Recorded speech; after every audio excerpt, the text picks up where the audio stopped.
അപ്രതീക്ഷിത വേർപാടിൽ വിതുമ്പുകയാണ് cinema serial ലോകം. കുടുംബ പ്രേക്ഷകരുടെ പ്രിയപ്പെട്ട നടനാണ് അന്തരിച്ചത്.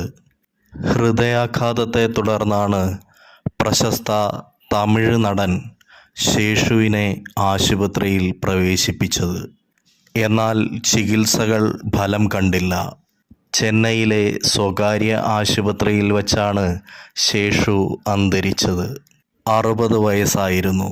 ലുല്ലു സഭ എന്ന പരമ്പരയിലൂടെ കുടുംബ പ്രേക്ഷകരുടെ മനസ്സിൽ ഇടം നേടിയ നടനാണ് ശേഷു.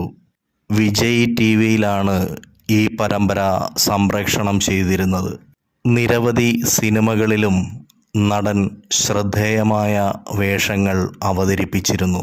കലാലോകത്തിന് കനത്ത ഒരു നഷ്ടമാണ് സംഭവിച്ചിരിക്കുന്നത്. ശേഷുവിന് 60 വയസ്സായിരുന്നു. നിരവധി പ്രമുഖരാണ് സോഷ്യൽ മീഡിയയിലൂടെ ആദരാഞ്ജലികൾ അർപ്പിച്ചത്. ഇത്തരം വാർത്താവിശേഷങ്ങൾക്കായി ഞങ്ങളുടെ യൂട്യൂബ് ചാനൽ സബ്സ്ക്രൈബ് ചെയ്യുക. ഒപ്പം നിങ്ങളുടെ അഭിപ്രായങ്ങൾ കമൻറ്റ് ബോക്സിൽ രേഖപ്പെടുത്തുക.